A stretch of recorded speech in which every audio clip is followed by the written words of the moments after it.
โยรุบุนอันยองเซโอสวัสดีทุกๆคนพระเจ้ามาอธิบายวิธีการนำใช้หมู่ออกมอแล้วก็หมู่ซื่นเข้าไปเรียนนำกันเลย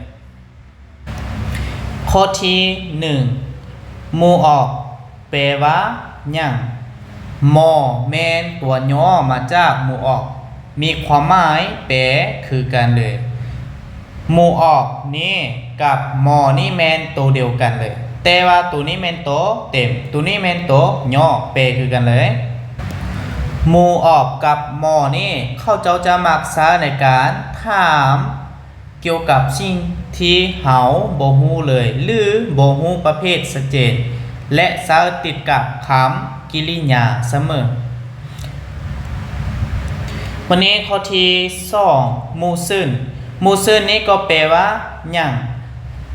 มักซักถามเกี่ยวกับสิ่งที่เฮาฮู้แล้วแต่อยากถามเพื่อให้ฮู้ประเภทชัดเจนและซักติดกับคำนามเสมอฉะนั้นความแตกต่างกันก็คือตัวหนึ่งแม่นซักติดกับคำกริยาตัวที่2แม่นซักติดกับคำนามมาเบิ่งตัวอย่างอยู่รูปนี้ตัวอย่างข้อที่1หมู่ออกซื่ออันนี้ก็แปลว่าหยังแล้วก็หมอกแปลว่ากินอึลเหลวอันนี้แปลว่าจะความหมายก็คืออันนี้จะแปลว่าจะกินหยังบ่เพราะว่าเป็นประโยคคำถามฉะนั้นหมู่ออกนี้เขาจะมาติดกับคำกริยาก็คือติดหมอกอยู่นี่ติดคำกริยาข้อที่2หมออันนี้เป็นตัวย่อของหมู่ออกหมอกึลเหลวอันนี้ก็แปลว่าจะกินหยังบ่ความหมายคือกันเลยแล้วก็ไว้ก่อนตัวนี้จะติดคำกริยาอยู่นี่ข้อ1กับข้อ2นี่แม่นสามารถใช้ตัวที่1หรือว่าข้อที่2ได้คือกันเพราะว่าตัว1แม่นตัวเต็มตัว1แม่นตัวย่อแต่ว่าถ้าว่าใช้ในกรณีนี้ความหมายก็คือเฮาบ่ฮู้ว่าจะกินหยังเลยบ่ฮู้ว่ามีอาหารหยังเฮาก็เลยใช้หมู่ออกวันนี้มาเบิ่งข้อที่3หมู่ซื่นอันนี้ก็แปลว่าหยังชิกอาหารอันนี้แม่นคำนามฉะนั้นหมู่ซื่นนี้มักจะติดกับคำนามเสมอก็คือคำนามอยู่นี่ติดอยู่นี่ฉะนั้นเวลาใช้ซ่องถูถึงนี่แน่นอนต้องติดกับคำกริยาอยู่นี่แล้วก็หมอกก็คือกินเหลวจะกินยังบอกทราบตัวนี้แมนความหมายคือกันเลยแต่ว่าถ้าว่าเฮาใช้หมู่ซื่นนี้ความหมายก็คือเฮาฮู้ว่าเฮาจะกินอย่างตัวอย่างว่ามีชิ้นไก่ชิ้นหมูแล้วก็ชิ้นแกะเฮาฮู้แล้วมี3อย่างแล้วแต่ว่าเฮาอยากถามว่าจะกินหยังคืออยากฮู้ชัดเจนว่าอยากกินชิ้นไก่บ่ชิ้นแกะบ่แบบนี้ถ้าว่าเฮาฮู้แบบนี้แล้วแม่นเฮาสามารถใช้หมู่ซื่นแต่ถ้าว่าใช้ตัวที่1กับตัวที่2ข้อ1ข้อ2หั่นแม่นเฮาจะบ่สามารถฮู้ว่าแม่นหยังเลยฉะนั้นแม่ก่อนนี้มันจะแตกต่างกันอยู่บ่นี่วันนี้ไปเบิ่งตัวอย่างอยู่รูปต่อไป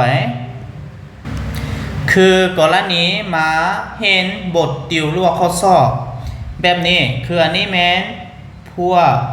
เฮาอุลินี่แม่นพวกเฮายองฮัวแม่นนั่งโพอันนี้แม่นเบิ่งกะโยแม่นจะพวกเฮาจะเบิ่งนั่งบ่แต่ว่าอันนี้เฮาบ่ฮู้ว่าแม่นหยังโคมีดีนอันนี้แม่นนางชื่อนางชื่อว่านางตลกรวมเลยแล้วก็อเตโอเป็นอยู่ได้หรือว่าเบิ่งนางตลกดีบ่ความหมายแบบนี้วันนี้เฮามาเบิ่งอยู่รูปนี้มออันนี้ก็แปลว่าหยังมูซึนอันนี้ก็แปลว่าหยังเฮโยเฮ็ดหยังบ่อันนี้หมู่ออกก็แปลว่าหยังฉะนั้นพวกเฮานั่นแน่นอนต้องพวกเฮาจะเบิ่งนั่งหยังบ่แม่นบ่ฉะนั้นข้อ3นี้บ่ถูกตัดออกเลยแต่ว่าอันนี้แม่นหยังหมดเลยแต่ว่าวิธีที่1เฮาจะเดาก็คือ1เฮาเบิ่งสังเกตอยู่นี่อันนี้นั่งอันนี้แม่นคำนามฉะนั้นไวยากรณ์ที่ติดได้คำนามก็คือมีแต่หมู่ซื่นข้อที่2ตัวเดียวอันนี้วิธีที่1ที่เฮาสังเกตแบบนี้แล้วก็เดาแต่ถ้าว่าเฮาบ่สังเกตแบบนี้แม่นเฮาต้องจื้อว่าคือเฮาถามว่าจะเบิ่งหนังตลก บ่หรือว่านั่งต้องลุกเป็นแนวใดเฮาฮู้ชื่อนั่งเล่นบ่ฉะนั้น